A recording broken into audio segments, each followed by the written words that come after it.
Hey everybody, this is Brian at Yellow, and welcome to Mirage, speculating on speculative fiction. Today I have E Rachael Hardcastle joining me again. I'm sorry for messing up your name. We're going to be discussing Hugh Howie, who is a very prolific author. Looking at his bibliography, my God, the guy has written like 80 books, and he's only like 20 years old. Yeah, something like that. Yeah, he's crazy. Okay, he's 42, but absolutely insane how many books this guy has written, and he's not been writing very long, like mid-30s. How did you Yeah. become associated with him? I always say when it comes to marketing a book that you've got to model another author, and Hugh Howie was independently published with his Wool series, and I think originally he released the story in like shorts, and he put them out as free Yeah, little ebooks. that's what I Put read. them on his Yeah. website as free, and he has a YouTube channel where he's documented a lot of things that he's done, and he's videoed a lot of his book signings and things like that. Shipping books out to people. So I purely found him just by searching sort of what to do for indie publishing and how to get your name out there, and then discovered Wool and bought the book, read the book, and absolutely loved it. And I've now downloaded this Mollified and the Persona Rescue, I think is the name of it. Yeah, Mollified and the Persona Rescue, and that's going to be the next on my reading list, I think. From him, obviously. Yeah. Interesting. I'm looking for it now If you go on on his his website, bibliography. hughhowie.com, and then go to the books, it's quite far down the page towards the end. I think it was one of his first books out. It was like the first series that he ever wrote, so it's quite near the bottom. And the cover's like a science fiction cover with a blue sort of vortex in the background. I'm not seeing. Oh, there it is. I had Yeah. my mouse on it. Yeah. That's interesting. Man, I can't believe how many books this guy has written. That's definitely a sci-fi concept, huh? Yes, I'm looking forward to reading it because I mean I do read science fiction, but not as heavily as you probably do. But I read Wool and I just loved Wool, so I'm looking forward purely just for the quality of writing rather than the actual story. To be honest, I'm just looking for his voice. So I'm looking forward to reading it. Got a cough. It's very interesting. Hugh Howie is very, very public. Are all these published by the same imprint? Do you know? I mean, I don't. I Um, think that because he was. What's curious about this situation is I always thought that you were a Joanne Penn follower, but you follow whoever does the independent to successful writer path, huh? yes, I find authors through their success, follow and see what they do, how they sort of deal with marketing, what the book covers look like, and then download a book of theirs if I'm impressed and read the book. And if I'm still impressed, then I tend to model what they do and how they do it to try and reflect that success. But I've just clicked on the Wool book and gone on to Amazon.com, and the cover is like a video. It moves. It's incredible when you go on. If you've not been on and had a look, you should do. It's really I'm gonna do cool. it right now. Yeah, and they all the book, like all the pages move and all the pictures move. It's really Oh, cool. it didn't do that for me. Oh, Amazon.com. Okay, let's see. Yeah, Kindle in motion. It can be read on any device, and Still not includes doing it for art, me. animation, and video features. And it looks like he's doing that, so it's really impressive.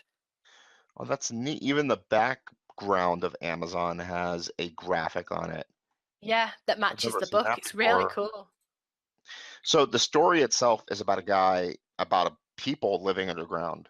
And I think what he was talking about in an interview that I was listening to, he modeled it off of the Cold War and having to be forced underground. And Mm. I didn't look at it. I listened to a little bit of it when I was on the treadmill, and he writes very well. He has a very articulate manner in his speech, in his writing method. I enjoyed that. Yeah, I think there was a bit in Wool where she has to go underwater for some reason, and she's kind of losing air, and the pipe gets trapped. The air pipe gets trapped or something. It's further on in the book, and when I was reading that, I kind of felt like I was there with her. I almost felt like I was suffocating reading it. So I think if a book does that, I always tend to think it's a good one. So What do you think about I his was impressed. what do you think about his prose? smooth. I know that I don't tend to like a lot of description, but I Because I think there know was this guy just writes enough. tons of description. Yeah.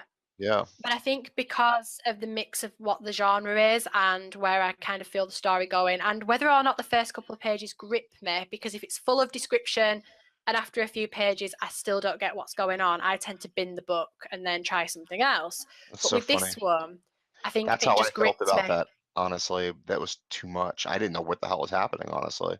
Oh, Uh, really? Yeah, I was distracted anyway because I'm on a treadmill hating life. But I thought it was in space, for one. I thought they were on a All space right. station. I did enjoy the conflict though between, I think his wife wanted to leave the facility and they deemed her Yeah. as being crazy and put her down. No. Yeah, I think Did as that soon as happen? you decide that you need to leave or you want to leave for any reason, you kind of have to.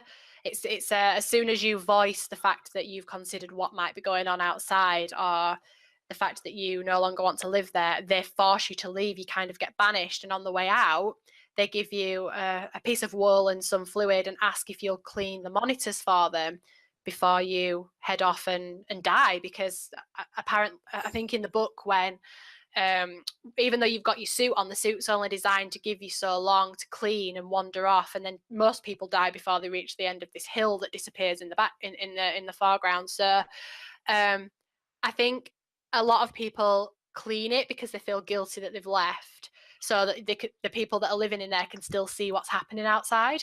Hmm. And then this character comes along and kind of shakes things up a little bit. So that's why I really liked it, because I was just as curious as her to know whether it was all a lie, whether it really was poisonous air outside, or whether there were people living there, or if they were an experiment, or there were all these things going through my mind. So I think that's kind of why I felt gripped, purely because I'm nosy and curious. Well, I wonder, you said you only read one of his books, and Bull is the first of a series of books. I mean, it looks like it has, my goodness, like 9 books in it right now. So what made you stop after the first one and not continue on?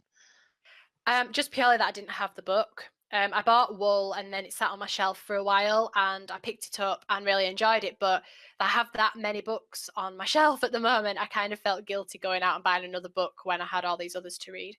So it's definitely on my reading list. I will finish the series at some point. It's not that I've sort of enjoyed it and then thought, right, well, I'm not interested in the rest of it, because I am. It's just finding the time, really, But to do it. it doesn't compel you to go out immediately and find out what happens at the end of Wool. You're willing to just sit back and be patient with it. Or are you that type of person to begin with, that you finish a series as a cliffhanger, you're like, oh, well, I'll wait until next year? Or are you that person that itches to know what's going to happen? I think if when I bought the book, I'd have bought the whole series. Say if it was on offer or something, and I bought all the. I think it's 3 or 4 big paperbacks that have several smaller books included that make the novels. If they'd have all been on sale or they'd have been there at the time, and I bought all 3, I'd have definitely continued. It's just because I've not had the book, so I've had that break because I've not had it there automatically to pick up. But I'm not really the sort of person that feels I have to find out what happens next. Because I know that when I pick up the book, I'll either enjoy it or I won't. So looking forward to reading it is one thing, but I wouldn't behave like a kid at a pop concert because of it. Does that make sense? No, I understand. You're not going to jump up and down and scream. I'm not going to fangirl over it. Andrew. I'd like to know what happens next, and if I can buy the book and enjoy it, then great. But there's nothing to say that I won't pick up the second book and think, well, this is crap. So Yeah. it could go either way. I hear that I did that once with Terry Goodkind's Wizard's First Rule series, and I hear like fantasy people hate it.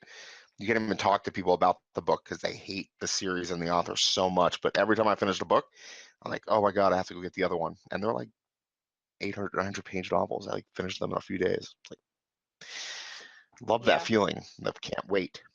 But I don't know. Interesting. So he published this novel, Wool, as a 5-part short story series on his website.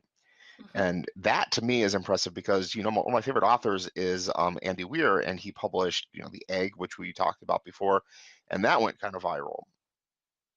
And the Mm. question that I always have is, how do these people make short stories go viral like that? Who's finding them? How are they putting it out in the world? And it sounds like you did a little investigating. Do you know how his short story got popped like it did, to the point where he was Um, able to get recognition from a publication and or a from publishing what house I've and get it done? read and Hmm. from what he sort of said on his YouTube channel and things, I think what happened was it was during the early kind of before indie publishing was a big thing. And I think he just decided he was writing stories and he just put one up on his website. And it was a short story that he never ever thought would take off. And he kind of put it up and forgot about it. And then people kept contacting him saying, "Are you writing the rest of this? And I'd really like to buy this. Where do I buy it from?" And so then he said, "Oh, I'll have a look at putting it up on Amazon," because he'd heard that you could self-publish books, but you had to charge, and he didn't want to charge anything. So he put it up with like a 99p or 99-cent limit, and people paid it. And he actually then found that people were coming to him and saying, "I read the book when it was free. I would have paid for it. I'd like to donate and give you something towards the story that you've written." So now if you go to the bottom of his website on his books page, there is actually a thing that says if you've already read it and you want to donate, you can do it here. Um, so I think that's how it kind of took off. And then it got so big and he wrote a couple more of them and self-published them and did so well with them that I think naturally for publishers it made sense for them to pick it up. But I don't think all of his books are traditionally published now. I think he still holds a couple of the other ones, and he writes a lot of short stories as well. I mean, the covers are gorgeous covers on his website, and they're all short stories. So maybe he just writes for the love of it because he's on his boat all the time and maybe doesn't have time to write for a big publisher. I don't know. That's interesting. Oh, he's not writing them for a big publisher. He's still self-publishing on his website. He's still an indie. I think he's still independently publishing the short stories. I mean, I can click on one and see what the publisher is on Amazon. So the world of Peace in Amber, the world of Kurt Vonnegut, Kindle World short stories. Let's have a look. Sold by Amazon Digital Services, publisher Kindle Worlds. So he must be writing in other people's worlds, and he lets other people write in the Wool universe as well. Oh, does he really? So yeah, so That's fascinating. he's part of Kindle World. So a lot of people write kind of fan fiction and publish it through there. So they're writing in his world.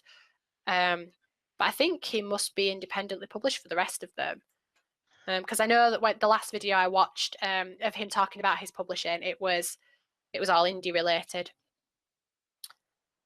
It's fascinating. And it sounds like he was a boatsman, or what do they call it? I was just looking at it and I don't remember what that's called. Wayfinding.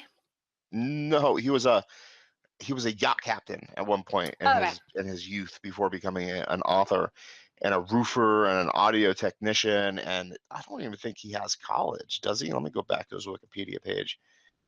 I'll have a look on his website. The thing about his website, there's no contact information. So You I can't wanted contact him at to. all? There's there's Facebook, Twitter, and Instagram, but there's no way to contact him, his publisher. And I think it's purely because he's on a boat, so he may not have a permanent address as such. You know, it might not be based somewhere for that long. So that might be why.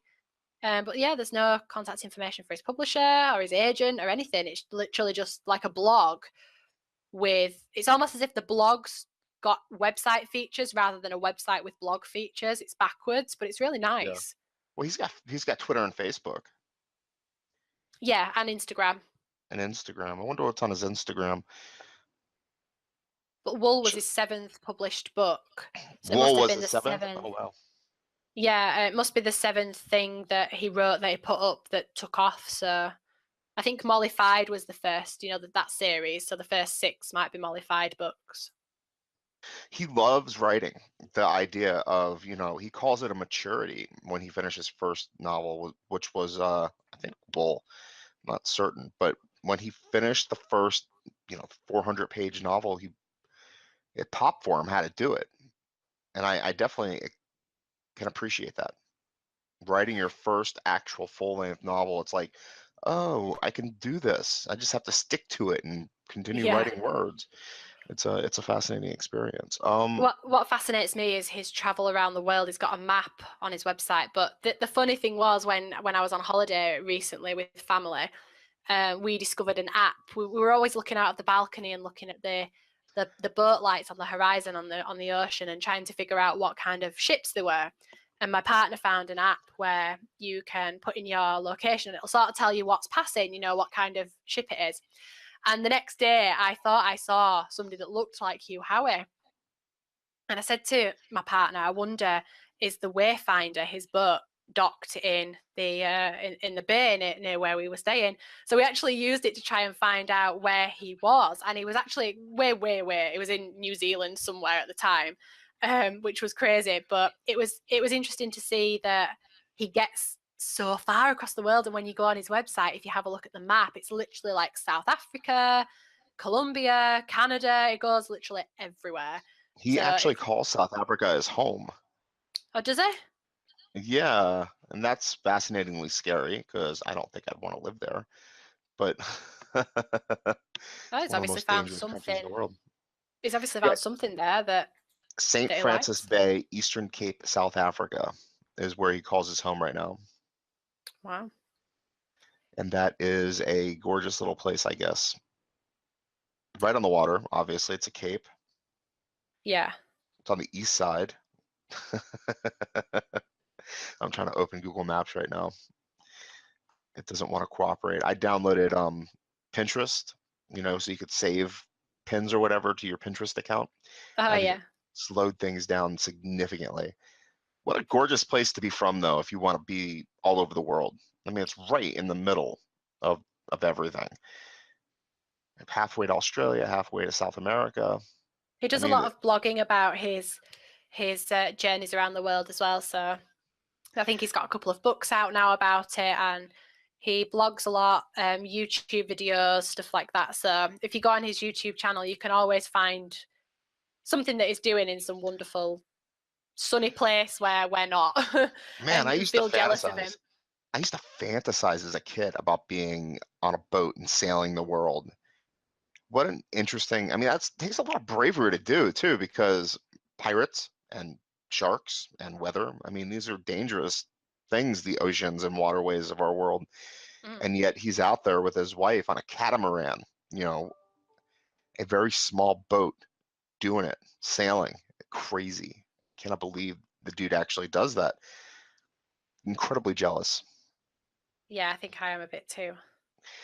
There was a video, I guess his last video or whatever. I looked up videos. So I like to listen to a little bit of an interview before I do a Mirage. And the first video I clicked on was him and his wife, and there was like music playing, and it showed a day in the life of being on his catamaran. Yeah. Fascinating. I mean, he has a setup in his little cabin area, galley or whatever it is, where he has a computer, and just you get a sense that it's a great place to write. Right through his door is the gorgeous water, and the boat is just moving. Just incredible.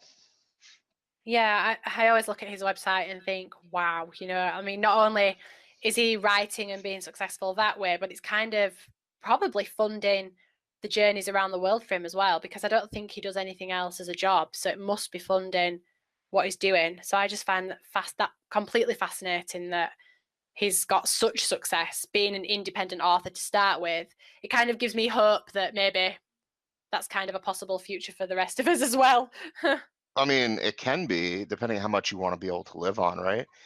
Mm. I'm going to look up his net worth and see if anything pops up. Oops. I just looked up Hugh Howie. Net worth.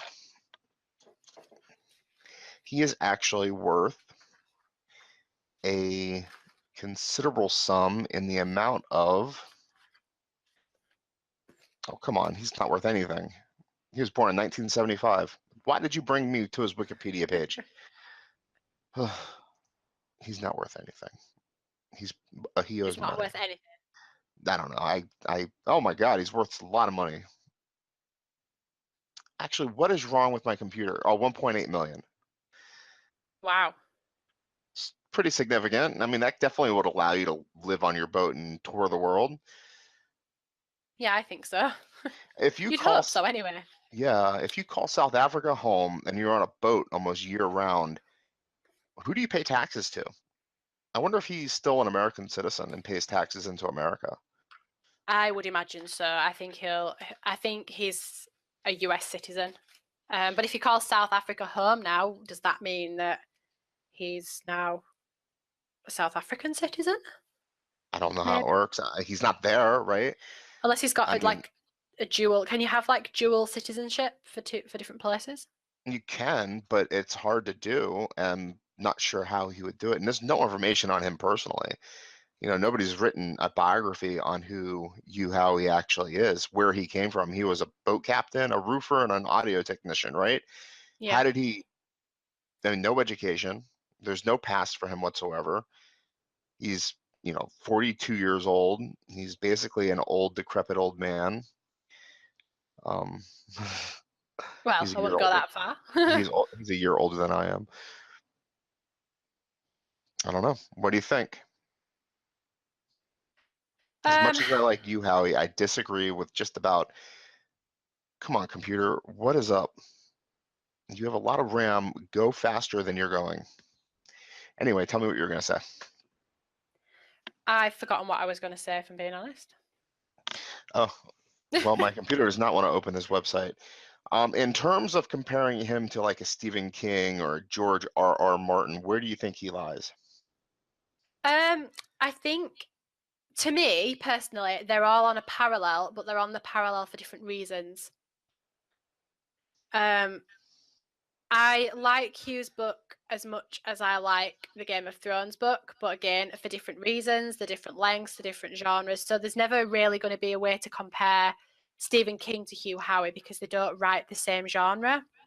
You could compare success and how prolific they are in writing books and how well they market and present themselves to like the public and their readers, but I don't think there's any real way to compare because they don't write the same thing. So What would you call Hugh Howie's work fantasy or science fiction or a blend of both or one or I the would have other? said sort of science fiction and then sub genre of dystopian and maybe apocalyptic. Yeah, he does write about a world that no longer is Yeah. But I know that functioning. he's mollified and more science fiction, so I'd put him in the science fiction category, but then within various different subcategories as well. Subcategories of, yeah, of course. I mean, that's Yeah. definitely the best way to do things, right, in more than one category. So you did some exploring on his career and determining how he became successful. What do you what do you think his biggest efforts where do you think his biggest efforts lie in terms of Well, becoming successful? I wouldn't say that I studied his career as such. I studied his marketing and promotional methods from when he was independently published. I watched a lot of his YouTube videos, the way that he dealt with his viewers, with his readers, what kind of merchandise he was putting out. And if you notice, he on his website he has USB cards, and you'll notice now on my website I have the exact same thing. What is that? Um, USB cards with ebooks on. Oh, you sell the USBs with the Yeah, book already on it? yeah, so he did the same thing, but he gave them away as like prizes, as giveaways, and sent them out to other people. And I both do that, but I also sell them on my website as well. So Interesting.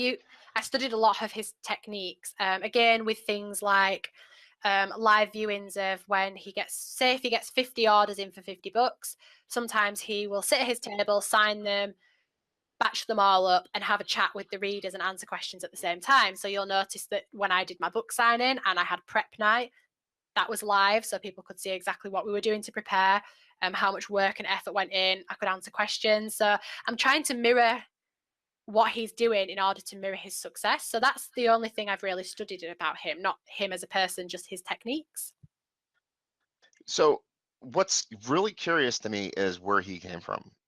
How did his website pop? I mean, there are millions of websites out there.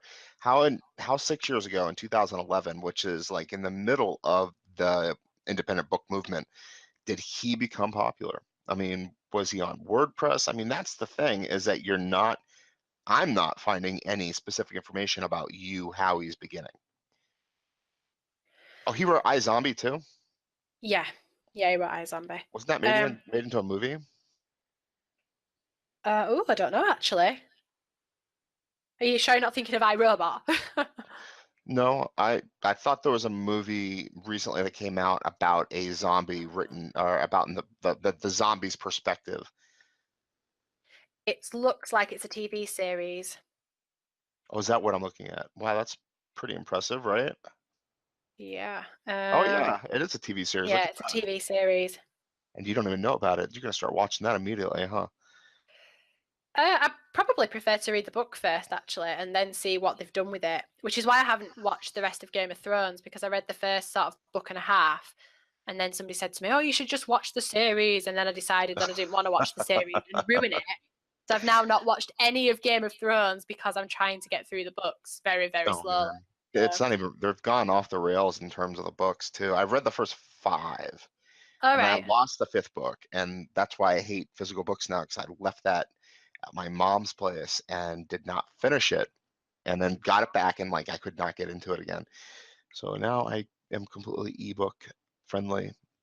Um, how big is E or I Zombie? I have no idea. Let's have a look on Amazon and see what the page count turns out at. You know what? Goodreads does not give you a page count.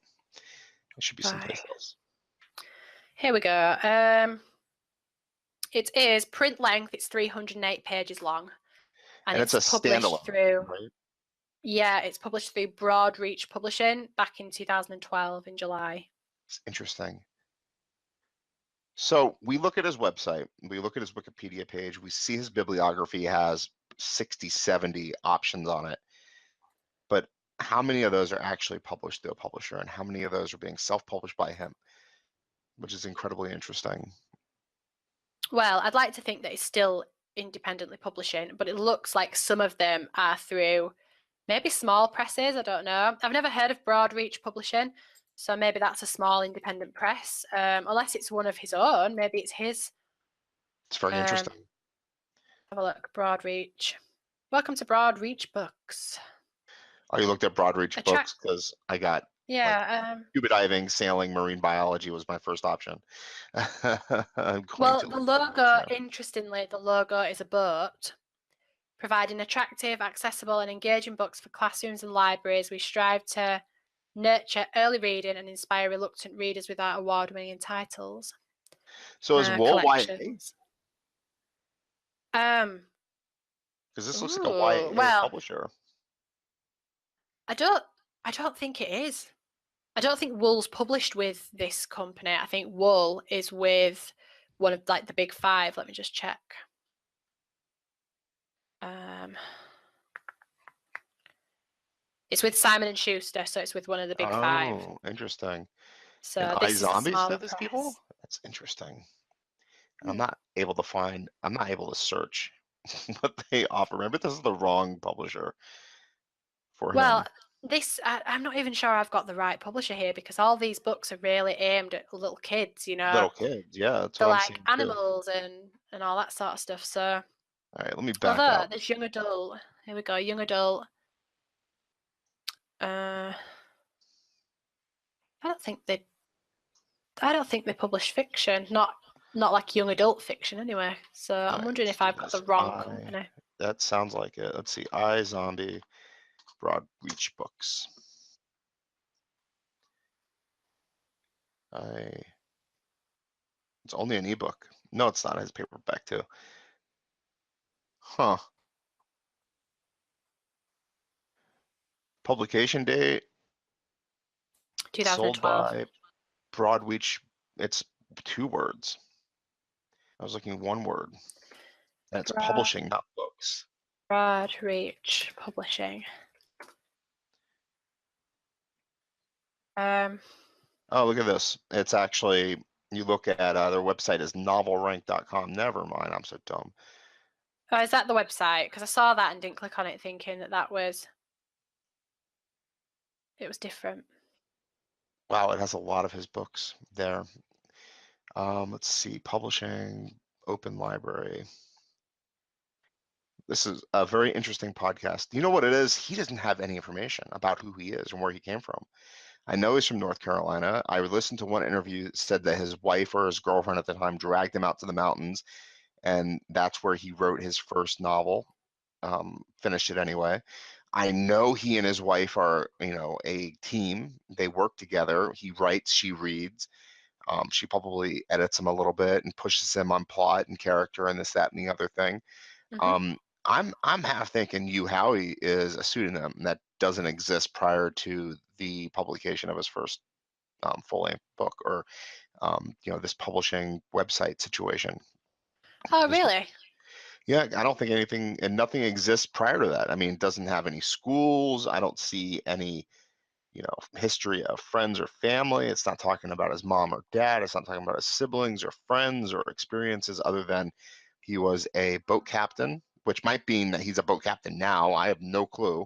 Who did he boat captain for? Where has he been? How did he get those skills? Where did he train to get his boat captain license or whatever? I mean, it doesn't have any of that information, Hmm. right? I mean, there's a lot of I stuff just missing. figured it was a lot more private than most people.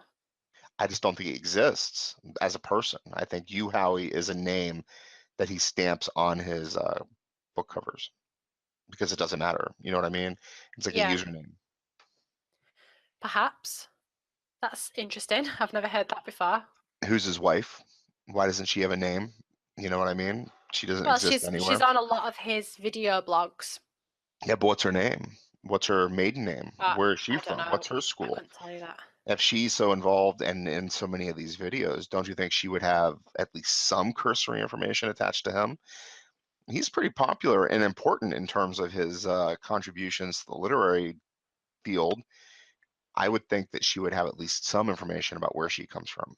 Lots of authors do. If you look up, let's think of an example. The guy who wrote The Circle, what's his name? Have you read? I know that the guy that wrote I Am Number 4 wrote another really popular book. I looked up The Think- Circle and Wikipedia popped up with geometric shapes. Eggers, Dave Eggers. Have you ever read anything by him before? no, He's genius. no, I He's a haven't. genius author. I love him so much. I can't wait for more of his books to come out.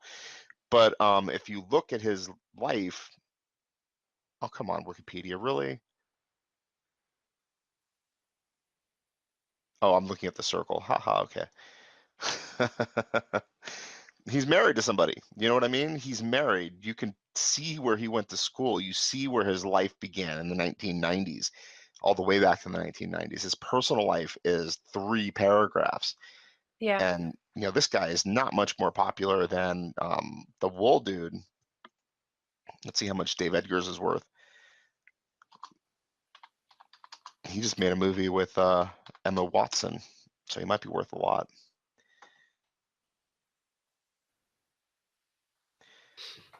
$8 million. So I mean, not too much more than the Wool dude. So why Yeah. is the Wool guy not?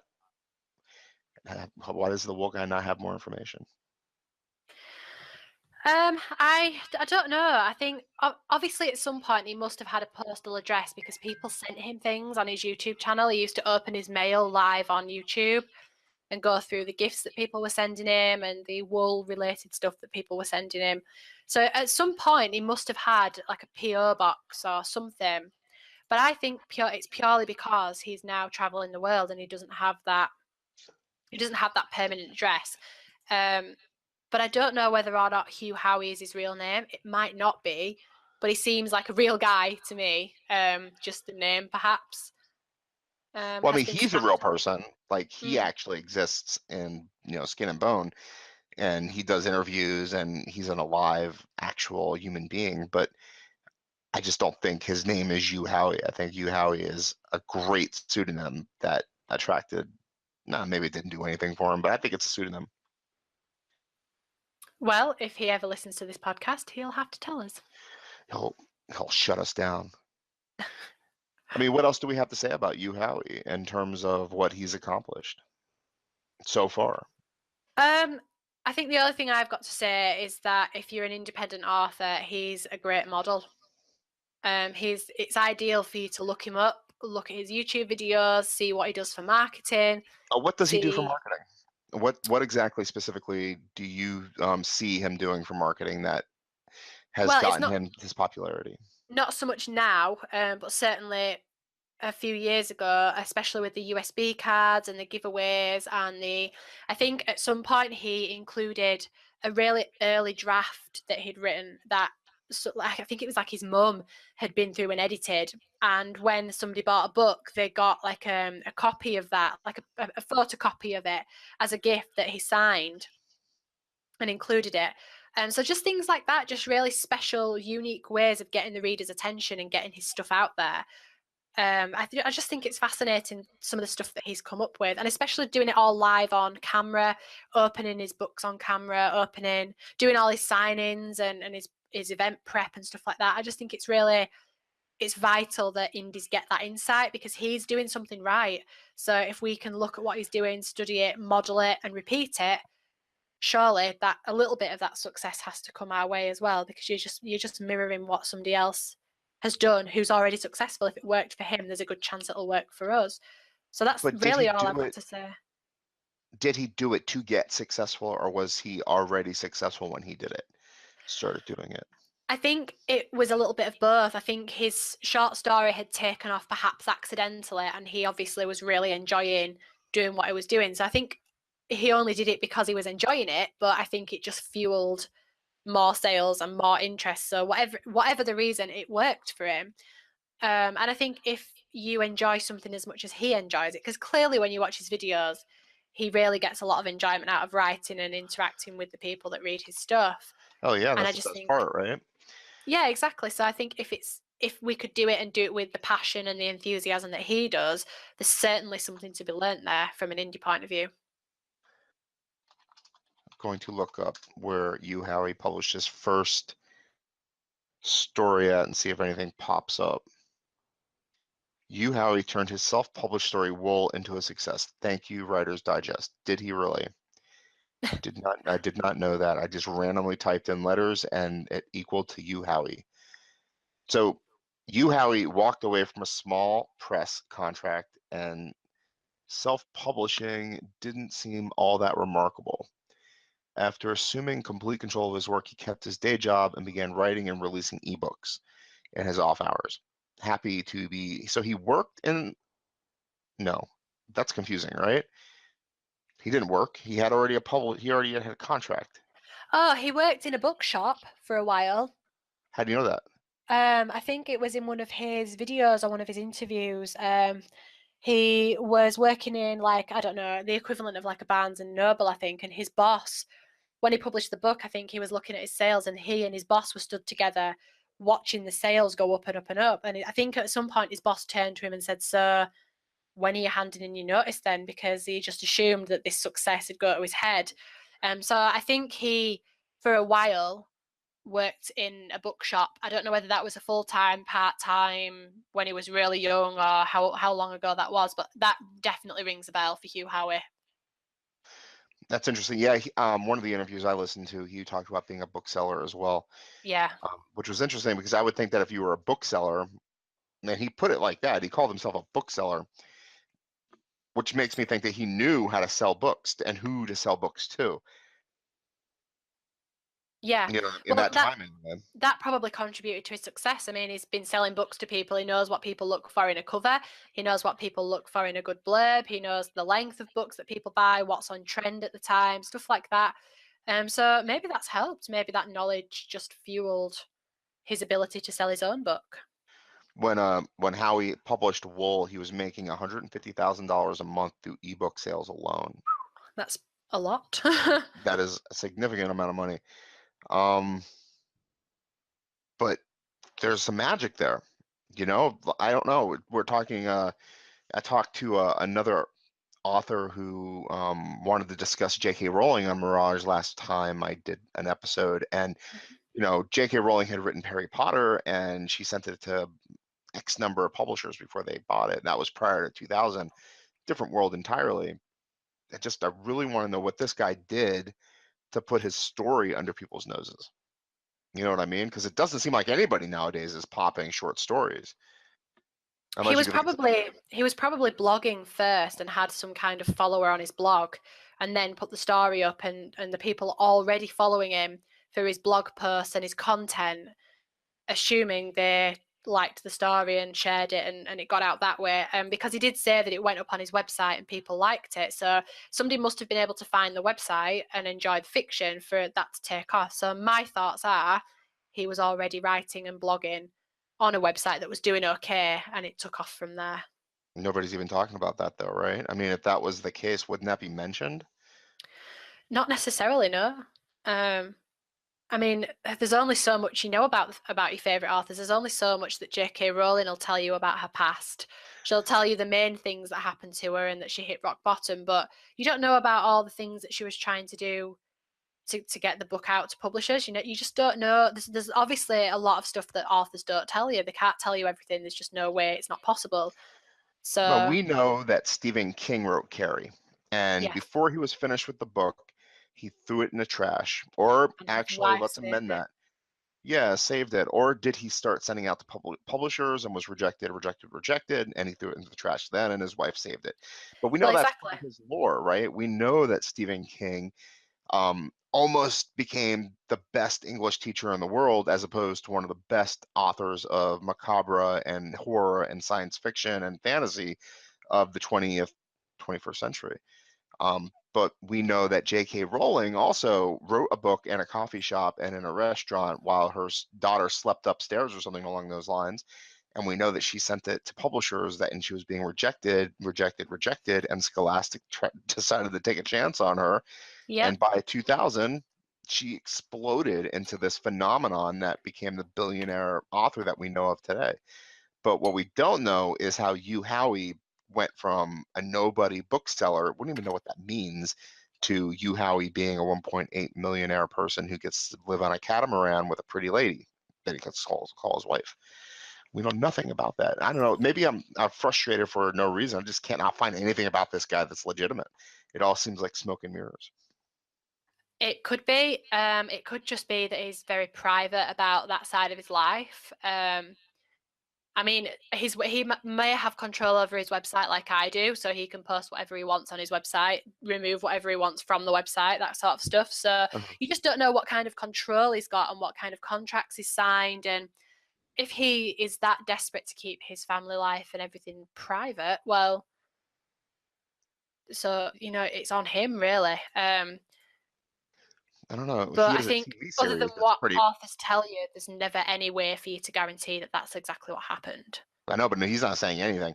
The interesting thing as well, he has a TV series. I think iZombie is still on TV too, and nobody cares about who Yeah, he is. I think it streams. I think it's like a stream. You can stream different ones online. Oh, Hulu or whatever it is. Mm. I've never seen it. I've seen the name pop up, but I'm not that interested in that type of television show to click on it and see what it's all about. And I think it's more youth oriented too. I think it's a kids show, like iCarly or something like that. I don't know anything about it, honestly. I guess I should before I talk about it. Um, Yeah, I yeah, don't know anything. I don't know anything about the TV show. he seems like a buff guy too. I guess being a sailor kind of works out for you. Yeah, he's in really good shape. He's sort of fit and healthy, and but then again, he travels the world. He hikes a lot. I'm sure that's where the exercise and stuff comes in. And he obviously takes great pride in himself and his body, and well, that's just something else about him that you've got to kind of appreciate. And Jesus Christ, I'm now looking at his Instagram. There's a picture here of his wife holding a gigantic fish. yeah, I mean, that's caught off of his boat probably, and they probably ate it that night. probably. I mean, that's an amazing life. Hugh Howie is a mystery. He writes about dystopian, post-apocalyptic worlds. He comes from being a Barnes and Noble employee potentially to this very successful authorial figure, Hmm. and we have no clue how he did it. So, as independent authors or as potential, storytellers, he does not help us at all on our journey, does he? Other than how to make something that was already popular become more popular. Potentially, but I think if you are an indie author, you take what you can from it. and you put your own unique swing on it, and you try and try again, and if something fails, you just try something else. So I think he's given us a lot of good ideas and a lot of good tips and tricks to get fiction out there, be it already popular or not. I guess one of the main things he does for aspiring authors is that he tells you to write. He tells you to write Yep. every day. He tells you to maintain discipline, do what you got to do, put your stuff out there for people to find, try to find ways for people to get your stuff read, and then, let the fates be how they may, or what, let the whatever the hell happen at the end of the day happen. Like what you do, you put your website out there, you put yourself in the community, you send your stuff out, you talk to other authors, you let people read your stuff, and that's, in my opinion, the best way you can do, the best way you I can go think about it. I think I would agree with that, definitely. And yeah, I should read Wool. Actually, You I don't should have read time. Wool, I have no time to read Wool. What am I reading and I right should now? read the rest of the series. Yeah, you should. I can't believe you stopped. I think that's the biggest negative on stopped prior to finishing it. So what are you reading at the moment? I'm looking it up right now because I don't even know the title of it. It's really good though. Kings of the Wild All right. by Nicholas Ames. It's really, really good and highly recommend it. It's the only book I had. Just got a new phone, so it's the only book that I have on my phone at the moment. So All right. Okay. I highly recommend it. Fantasy. And it's like hardcore fantasy too, with all the tropes and everything. It's a very, very good, well-written book. I was like annoyed at the very beginning. It's like he's talking about centaurs and dragons. I'm like, oh, come on, dude. And then all of a sudden it got really good. It sucked me in. Brilliant. What are you reading? I was reading The End of the World Running Club, but I've read it before, so I kind of just read the first half and put it down. But End of the World, a running club? The End of the World Running Club, yeah. End of the World Running Club. Interesting title. What's that about? It's about an end of the world running club. It's some guy who he's sort of hates life, hates his family, not very happy at all, and then kind of sleeps through an apocalypse and wakes up to the end of the world and saves his family. And then when they come up for air, having been sort of buried alive for a while, realizes that there's a rescue mission and his wife and kids get on the rescue mission, but he doesn't because he's out doing something else. And he has to run sort of the length of the country, the length of the UK to get to this rescue ship before it leaves with his family and leaves him behind. So it's all about him trying to get in shape and try to run with these other guys. And I think there's a girl with him as well. To run the length of the UK to be with his family in time. So it's really good, really, really good. Adrian Full of J. bad Walker. language, definitely not for a young adult, but Okay. Well, bad language doesn't have to be necessarily just for adults. No, I'm joking. Um, this is I think I want to read this. That sounds like a fantastic book. He's written a bunch of stuff too, like 6 novels already. Adrian J. Walker. yes. Yeah, there's a couple of others out. I've not read any of his other fiction, but yeah, I'm really enjoying the one. I really enjoyed reading it the first time. I was enjoying reading it the second, but I'm now sort Oh, of you've read it just. twice. Why are you reading it twice? You have a whole series of Wool to read. Well, I was on holiday and I finished reading the book I had, and in one of like Oh, the I see. the bargain bins in one of the shops there, they had a paperback copy for a couple of euros. So I bought that just to read on the plane home. So I read the first half of it because that's all I had to read. And I wanted to keep the paperback because I enjoyed it so much on Kindle. So once I got home, I put the book down and picked up something else. So that's why I kind of read it twice. How is Noah Finn doing? Noah Finn's doing well. Hoping that by this weekend it will do even better. It's got some good reviews. Overall, really positive sort of response from people. But I don't know. We'll see what happens this weekend when I've done my reading and my special guests have seen it and been present and all that good stuff. That was the most fascinating part of your marketing scheme that you told me about. Oprah and oh God, what's his name? We talked about him. Tony Robbins. Tony Robbins. What the other guy though? the Tuesdays at Maury. What's his name? Mitch Albom, who I noticed today actually, who sadly lost his father. He posted on Facebook to say that he'd lost his father Oh, today, so that was quite sad. There was a big post on Facebook, so I was upset for him. But yeah, Mitch Albom as well.